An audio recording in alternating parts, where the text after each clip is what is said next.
और बाज़ाब्ता फेसबुक पर ऐसे मौलवियों की कितनी तकरीरें और उनके फरमुदात मौजूद हैं जो हजरत अबू बकर की शान में गुस्ताखी, हजरत अमीर मुआविया की शान में गुस्ताखी। ढोल बजाना जायज है।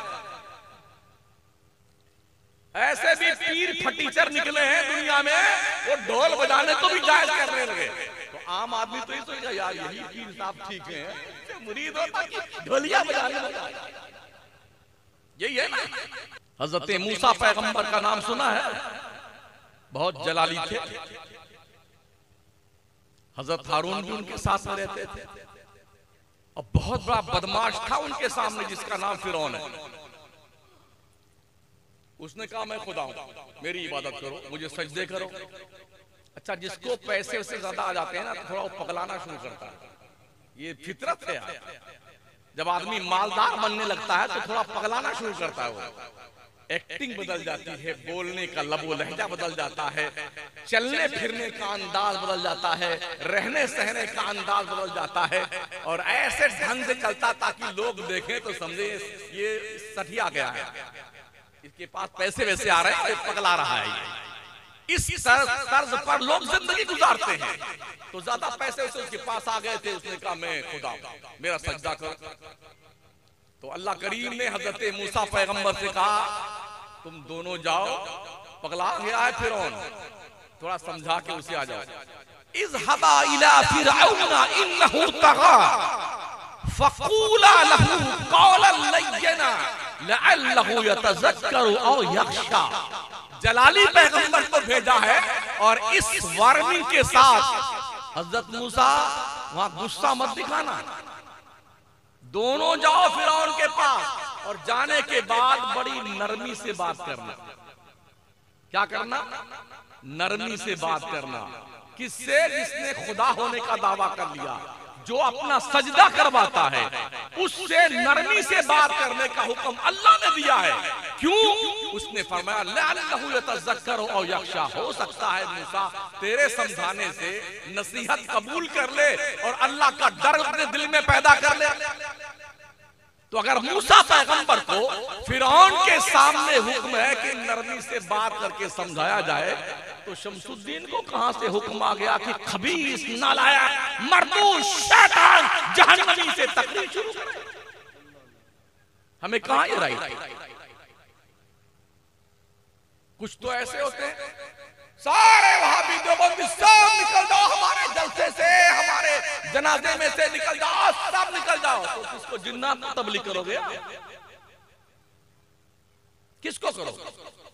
इमाम अहले सुन्नत फतवा रज़विया शरीफ की 4थी जिल्द में जो मुतरजम है, उसमें आपका ये फतवा मौजूद है। जो लोग मुज़ब्ज़ब हैं, ठोस नहीं है, ये भी ठीक है वो भी ठीक है करते हैं, आला हज़रत उनसे प्यार और मोहब्बत से पेश आओ और मोहब्बत से बातें समझाओ, शायद वो पलट करके दीनो सुन्नियत पे गामज़न हो जाए।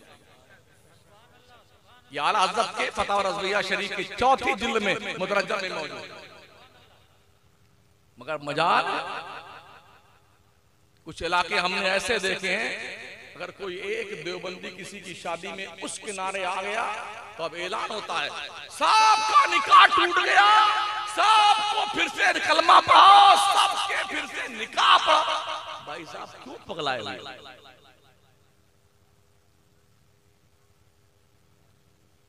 क्यों दिमाग खराब हुआ? आप सिखाओगे ना दीन किसी को, मजहब सिखाओगे नहीं सिखाओगे? मसलक के आला हजरत है क्या, समझाओगे नहीं समझाओगे उसे, या बारह से सिखवाते हो फिटार सांप की तरह?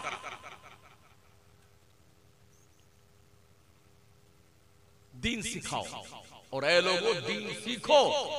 और याद रखना, हम तो एक दिन के लिए आए ना, ये उलमा जो आपके करीब रहते हैं, जो इमाम मस्जिदों में, इनकी बारगाह में हाजिरी देके इनसे दीन सीखा करो। ये सिर्फ तुम्हारे मुर्दों के जनाजा पढ़ाने के लिए नहीं आए हैं, तुम्हें दीनदार बनाने आए। और इनके हक पहचाना करो उलमा के, शादी ब्याह का मौका होता है, बेचारा 365 दिन तो खिदमत करता है दीन की इमाम साहब, और शादी हुई, लड़के का निकाह पढ़ाने पीर साहब तशरीफ ले आए और सारा नजराना लेके भाग गए। गलत कहता हूं ना?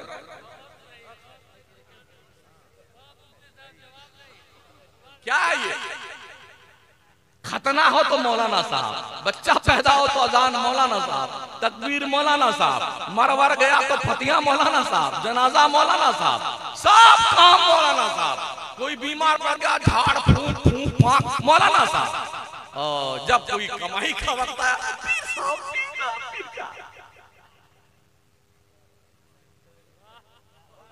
हक पहचानो। और ये भी सुन लो, अल्लाह का इरशाद है कुरान मुकद्दस में, यौम नदऊ कुल्ला उनासिन बिइमामिहिम, हश्र के दिन नमाजियों मुक्तदियों हम तुमको तुम्हारे इमाम के साथ बुलाएंगे। इमाम लोग शक्ल पहचान लेना बदमाशों की। जो भी नमाजी तुम्हारी बदमाशी करता हो, तुम्हारी शिकायत तुम्हारे पीछे लगा हुआ हो, तुम्हें गालियां देता हो, शक्ल पहचान लो। जब ये बुलाए जाएंगे तुम्हारे सामने, तुम्हारे साथ में अल्लाह की अदालत में, तो कह देना अल्लाह यही कम वक्त है, यही कम वक्त हमको परेशान करता था। मैंने कुरान की आयत कोड की है, यौमा नदू कुल्ला उनासिन बिइमामिहिम। अल्लाह फरमाता है, ये नहीं कहा अल्लाह ने पूरे कुरान में, कहीं भी नहीं कहा कि हम तुमको तुम्हारे पीर के साथ बुलाएंगे। यौमा नदू कुल्ला उनासिन बिइमामिहिम। इमामों की कदर कीजिए और नमाजें पढ़ने आया कीजिए। समझ रहे हैं? तनख्वाह ठीक ठाक दिया करो इमामों को। 4000 रुपये ली, 5000 रुपये ली, बहुत गरीब मोहल्ला है। और कोई कव्वाल आ जाए तो इन मर्दों की जिंदगी देखिए, है इतनी मोटी मोटी गद्दी, बैंक से नई नई कड़क कड़क लेके आता है, ऐसे उड़ाता है जैसे पगला गया। अब गुर्बत नहीं दिखती आदमी की। बेचारा नियत मानता है, या अल्लाह पेट्रोल 107 रुपए लीटर, या अल्लाह दाल अरहर की 300 रुपए किलो, या अल्लाह सरसों का तेल भी बहुत महंगा हो गया, लहसुन भी 300 रुपए किलो, या अल्लाह प्याज भी बहुत महंगी है। अल्लाह कभी 2 रकात वाली 3 पैसे खाता है और कभी 4 वाली 2 पे सलाम करके बैठता है। लोगों इतनी तनख्वाह दो अपने इमामों को कि जब वो नमाज के लिए नियत बांधे तो बाजार में नियत बांध के ना जाए, मस्जिद में रहा करे, मस्जिद में रहे। एक और महोदय जी थे, प्रधान जी थे, यहां के नहीं थे प्रधान जी, और होंगे भी तो हमारा क्या बिगाड़ेंगे। प्रधान जी उन्होंने कहा, हजरत 5 साल आप नमाज पढ़ाइए, मुर्रा भैंस देंगे इनाम में आपको। क्या देंगे? हाँ, जो बड़ी अच्छी सिंगिया वाली होती है, बहुत ज्यादा दूध देती है, हरियाणा वाली, पंजाब वाली मुर्रा भैंस देंगे। बेचारा उस लालच में 5 साल फ्री में नमाज पढ़ाता रहा। एक मुर्रा भैंस मिलेगी, दूध बेचेंगे, दही बेचेंगे, घी बना के बेचेंगे, खुशहाल हो जाएंगे। जब 5 साल हो गया तो प्रधान जी के पास आए। प्रधान जी, वो आपने कहा था ना कि 5 साल तो पूरे हो गए, भैंस दीजिए ना। तो प्रधान जी ने क्या कहा? अरे हमने तो आपको नमाजी बनाने के लिए ऐसा कहा था। अच्छा ये बात है, तो सुन लो, हमने भी 5 साल बगैर वजू के पढ़ाए हैं। अब पढ़ लेना बेटे, 5 साल की दोहरा लो।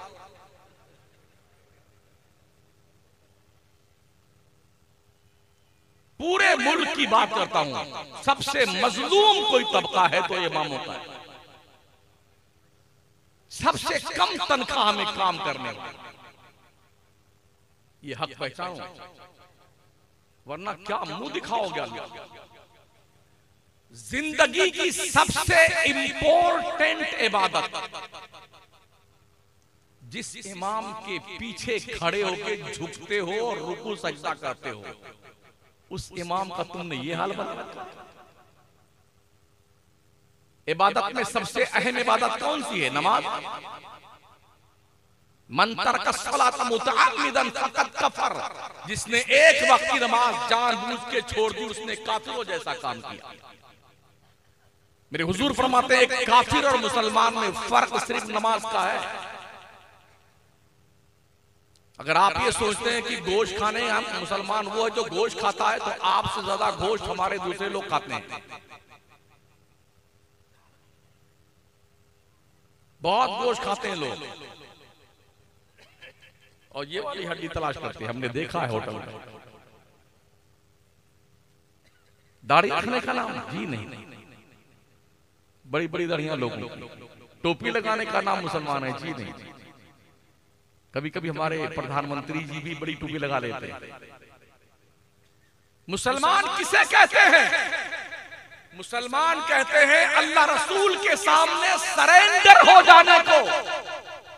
अब आपको खाना वो है जिसके खाने की इजाजत अल्लाह और उसका रसूल दे। आपको पीना वो है जिसके पीने की इजाजत अल्लाह उसका रसूल दे। आपको पहनना वो है जिसके पहनने की परमिशन अल्लाह रसूल दे। आपको जाना उस रास्ते पे है जिस पर जाने की इजाजत अल्लाह रसूल दे। आपकी खुद की कोई चॉइस नहीं है। जो कुछ है वो रब की चॉइस है। अगर आप एक्सेप्ट करते हैं तो मुसलमान हैं। वाह वाह वाह। मैं आईना हूं दिखाऊंगा दाग चेहरे का, जिसे बुरा लगे वो सामने से हट जाए। और कुछ समझकर ही हुआ हूं मौजे दरिया का हरीफ, वरना मैं भी जानता हूं आफियत साहिल में। हश्र के मैदान में अल्लाह कुर्सी अदालत पर इस्तवा फरमाएगा। उठाइए कुरान, ओ अखबार चाटने वालों कुरान पढ़ा करो। कुरान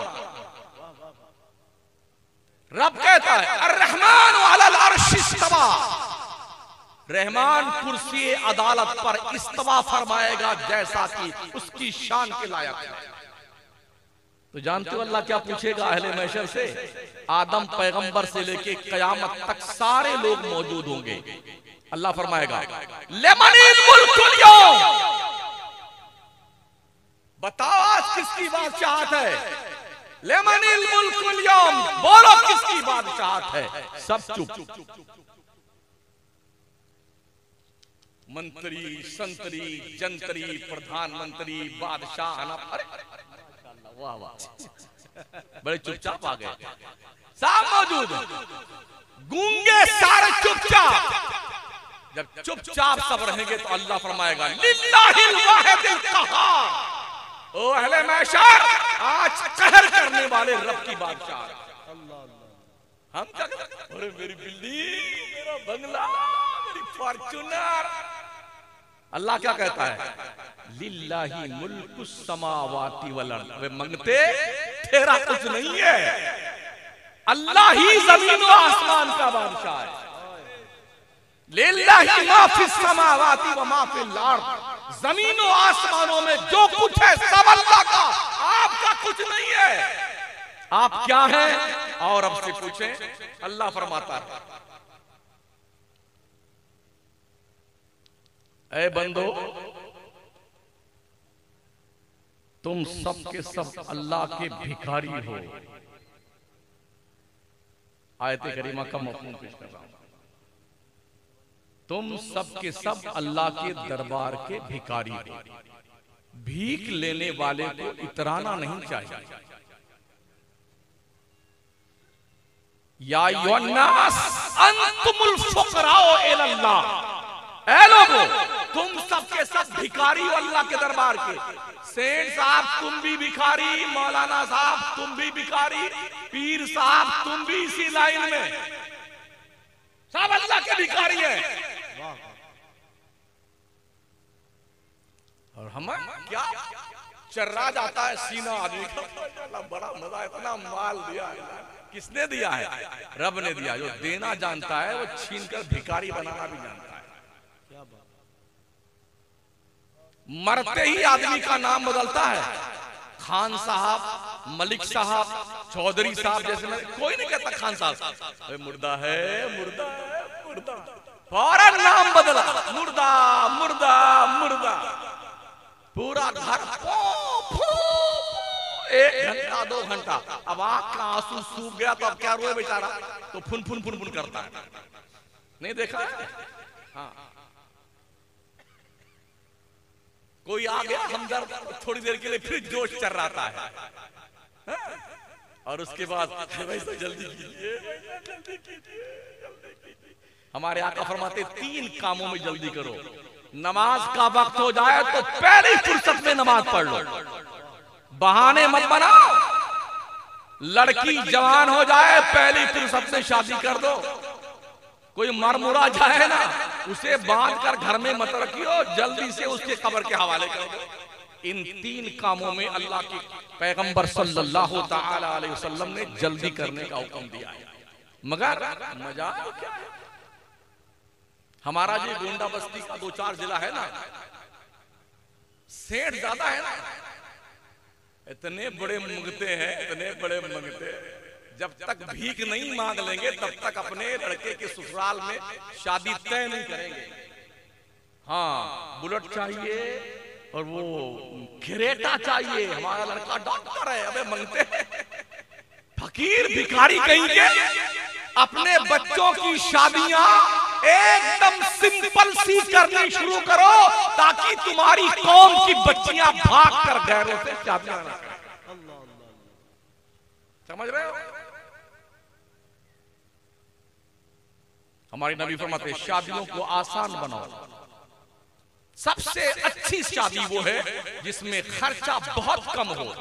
हमारे नबी ने 11 शादियां की, कोई बारात गई, पूछिए उलमा से। 4 बेटियों की शादी की, कोई बारात आई? कमोबेश 1,24,000 साहबा ने शादी करी, कोई बारात आई? मुझे बता दो ये बारात कहां लिखी है कुरान हदीस में?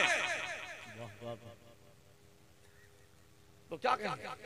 देखो भाई साहब, हम थोड़ा बड़े आदमी है तो हमारे बहुत मिलने जुलने वाले हैं, तो 500 से कम तो बारात नहीं आएगी। तो तेरे घर खिलाना तू, ये लड़की वाले तो ठोकता है, तेरे घर खिला। अल्लाह का शुक्र है, हमने, हमारे उलमा ने, कौम ने मिलकर मकराना में लड़कियों के हमने खाना बंद कर दिया। 24 साल होगा, कोई भी बारात वाला लड़की वाले से खाना नहीं मांग सकता है। या शरबत मिलेगा 1 गिलास, या 1 कप चाय मिलेगी, या आइसक्रीम मिलेगी। चुपचाप निकाह पढ़ाओ, लेके अपने घर जाओ और वलीमा कर लेना अपने घर। ये रिवाज हमारे इस इलाके में क्यों नहीं पड़ता? क्यों नहीं पड़ता? क्यों सामूहिक विवाह नहीं होते हमारे यहाँ? राजस्थान में अग्रवाल समाज में, शेखावत समाज में, भाटी समाज में, और जी मुसलमानों में कुरैशी की अलग, बिश्तियों की अलग, और जी तेलियों की अलग, अलग अलग शादी। 100 लड़कियों की शादी एक पंडाल के नीचे, 1100 बच्चियों की शादी एक पंडाल के नीचे। कहीं कहीं सिर्फ 1 रुपया लड़के वाले से दिया जाता, 1 रुपया लड़की वाले से। इस तरह शादियां हो रही हैं। मगर हमारा जो इलाका पूर्वी उत्तर प्रदेश का इलाका ना, और पश्चिमी दोनों इतने बुरे हालात से 2-4 हैं, इतने, अगर किसी गरीब के पास 3 बच्चियां हो जाएं तो या तो जहर खा के उसे मरना है, या बेटी को लेके कूद जाना है, नदी में मर जाना है डूब करके, या कुएं में दफन हो जाना है। इसलिए कि कौम के सफेद पोश भेड़िए और दरिंदे बैंक बैलेंस ढूंढते थे, बैंक बैलेंस। और शादी जब हुई ना, ओहो, दूल्हे राजा पहली रात में जाकर के मैं मंगता कहीं का। दूल्हे ऐसे होते हैं, दिन में क्या मोच पे ताज है कि मेरे बैठे 5 इधर बैठे दोस्त, 5 इनको शहवाला कहते हैं। मंगतों की एक टीम होती, मंगतों की, और ललका रुमाल अलग से लिए रहता बेटा, ऐसे मुंह पे लगा के। घर वालों ने समझा दिया, आज तुम्हारे लिए बोलना जुर्म अजीम है, बोलना मत। गूंगे बाबा बन के बैठते दूल्हे राजा। जो हालात हैं हम जो देखते हैं उस पर गुफ्तगू कर रहे हैं, और फिर हालात ये होते हैं सब खा, अच्छा पहुंचा तो खूब खाया, खूब खाया, काजू कतली, गुलाब जामुन, रसगुल्ला, मलाई, थम्स अप खा पिया। और जब खाना खाने का वक्त आया, सब खा लिए, तो उनकी स्पेशल डिश लगाई जाती है, जी पधारिए, तशरीफ लाइए। अब वो सज धज करके पूरी मंगतों की टीम के साथ जाता है। तब बैठे, भाई साहब बिस्मिल्लाह कीजिए, भाई साहब बिस्मिल्लाह कीजिए। तो मंगतों में से, अरे वो लड़की का बाप कहाँ है, वो फटफटिया किधर, बुलेट कहाँ है, बुलेट भी ला के रख दिया, अब भी नहीं खा रहा। तो फिर उसी में जरा इनको भी कुछ दीजिए ना दक्षिणा इन मंगतों को, तो 55 रुपए उन भिखारियों को भी, तब खाता खाना मर। गलत कहता हूं?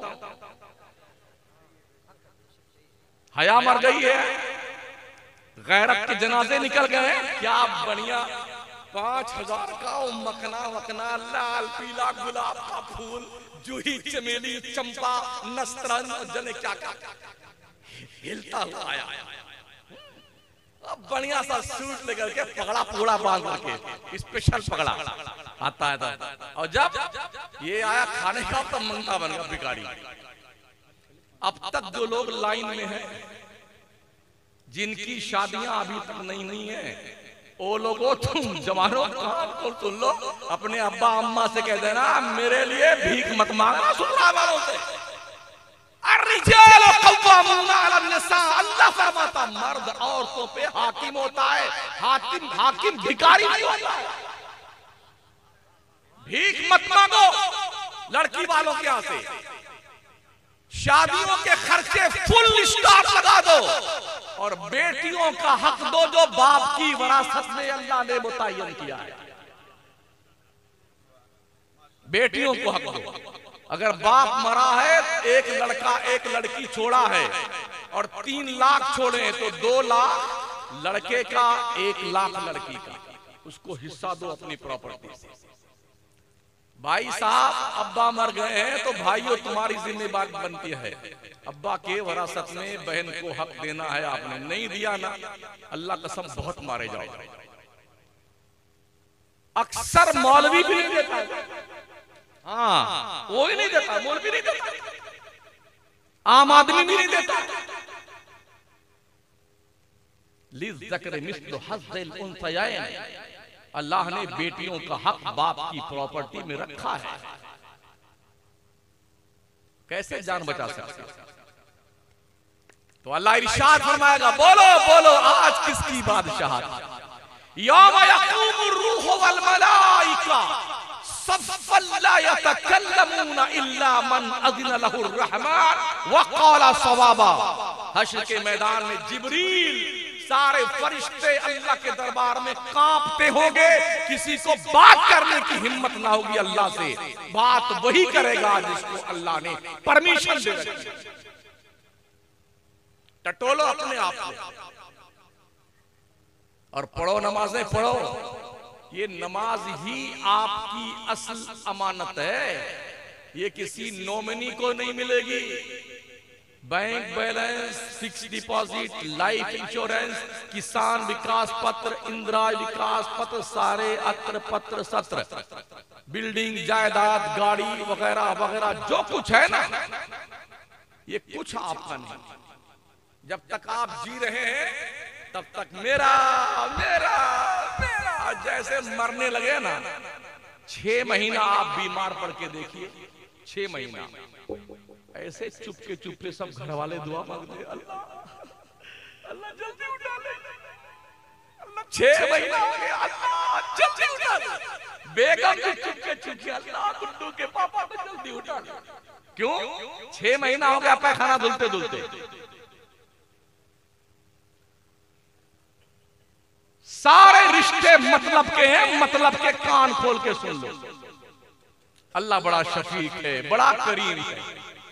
वो अपने बंदों को दिखाता, बंदे देखे तेरी बीबी तेरे लिए मरने की दुआ मांग, तेरे बेटे, तेरे रिश्तेदार, अइज़ा अक़रबा 6 महीने से बीमार पड़ा है ना, सब तेरे से बेजार हो गए, तेरे मरने की दुआ मांगते हैं। बंदा सबको देखता है, फिर अल्लाह मलकुल मौत को भेजता और कहता है बंदे से, बंदे दुनिया तेरा साथ छोड़ सकती है, मैं तेरा रब हूं, तुझे कैसे छोड़ दूं? वो बंदे तू आजा मेरे पास, फरिश्ता जब मैंने भेजा तो आजा मेरे पास, दुनिया ने साथ छोड़ा कोई परवाह नहीं, तेरा रब तेरे पास। बड़ा शफीक है आपका। नमाज नहीं पढ़ो साथियों, एक वक्त की नमाज जानबूझकर छोड़ देने वाले बंदे 2,86,00,000 साल जहन्नम में जलना पड़ेगा। बस बिलिया के लोगों और कुर्बो जवार से आए हुए लोगों, जलसे में कान खोल के सुन लो, एक वक्त की नमाज छोड़ देने पे बिला उजरे शरई 2,86,00,000 साल जहन्नम में जलना पड़ेगा। जो बेटे 10-10 साल 20-20 और 50 साल से नमाज ही नहीं पढ़ रहे, कितने साल जलेंगे? जोड़ लीजिए। और उस साल का दिन कितना बड़ा होगा पता है आपको? 1000 साल का दिन एक दिन के बराबर, आखिरत का दिन दुनिया के 1000 साल के बराबर।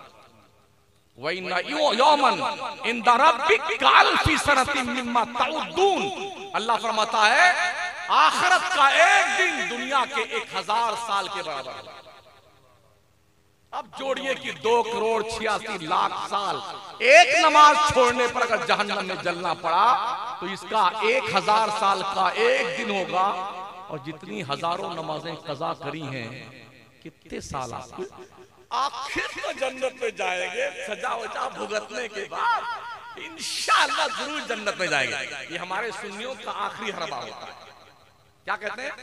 इंशाअल्लाह सजा भुगतने के बाद आखिर तो जन्नत में जाएंगे। आखिर 2,86,00,000 साल हम एक ही नमाज का मान के चलते हैं। जरा एक दिन अपने घर में एक मोमबत्ती जला करके अपने इस अंगुष्टे मुबारक को जरा 1-2 सेकंड के लिए उस पे रुका कर देखिए कि क्या वाकई में इस दुनिया की आग का अजाब झेलने की सकत है आपके अंदर?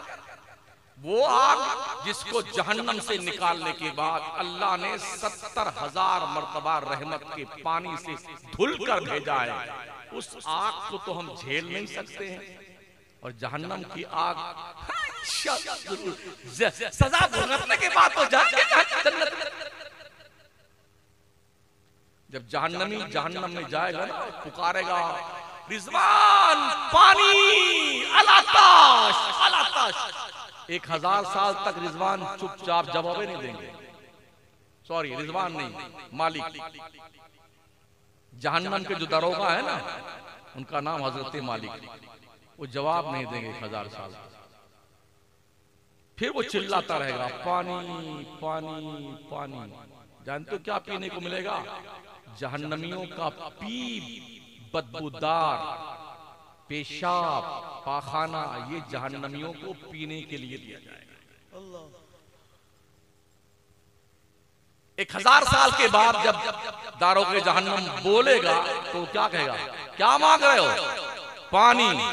ठीक है, अल्लाह से पूछ के जवाब देते हैं। फिर अल्लाह से पूछा जाए तो जो पानी पीने को मिलेगा ना, उसे प्याले में इतना गर्म होगा, जब वो प्याला अपने चेहरे के पास लाएगा तो ये गोश्त झड़ के सड़ करके उसी प्याले में गिर जाएगा और वही उसे पीना पड़ेगा। और जब वो पानी पिएगा तो पाखाने के रास्ते से अतरियां कट कट के गिरने लगेंगे। आखिर तो जन्नत में जाएंगे ना सजा भुगतने के बाद। ये सजा है। जन्नत तो बहुत सुनी, सबने सुनाई जन्नत की कहानी, बड़ा कुछ कसम खुदा की। हूर मिलेगी, गिलमान मिलेंगे, प्रॉपर्टी मिलेगी जन्नत में। ये भी सुन लो जहन्नम क्या होता है। ये एक दांत जो है ना, हुजूर फरमाते हैं जहन्नमी का एक दांत ओहद पहाड़ के बराबर होगा। 15 किलोमीटर में ओहद पहाड़ है। एक दांत 15 किलोमीटर का, और 32 दांत को गुणा कर लीजिए 15 किलोमीटर। ये 32 जो लगेगी ना, जोड़िए कितना किलोमीटर बनता है? शायद 450 किलोमीटर से बनता होगा। थोड़ा मैथ मेरा कमजोर है जी। जो भी बने आप जोड़ लीजिएगा। हाँ, ये 32 ना हमारे दांत 15-15 किलोमीटर का एक एक दांत हुआ।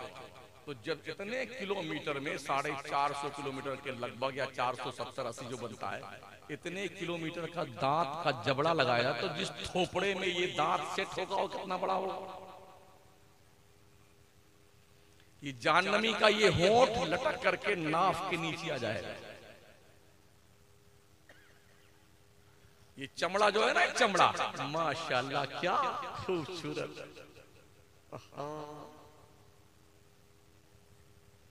1000 मीटर ये चमड़ा मोटा कर दिया जाएगा।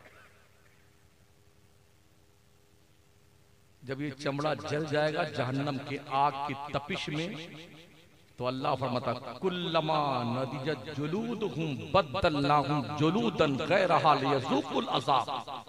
चमड़ा जैसे जलेगा अल्लाह फिर नया चमड़ा दे देगा, ताकि इस मरदूद को जहन्नम की सजा का जायका चखाया जाए। बहुत आसान समझा जहन्नम की आग को। जहन्नमी का ये शोल्डर ना, शोल्डर, यहां से जब कोई घुड़सवार दौड़ाए घोड़ा 2 महीने तक बगैर रुके हुए इस शोल्डर से इस शोल्डर तक पहुंचने में 2 महीना लगेगा जहन्नमी।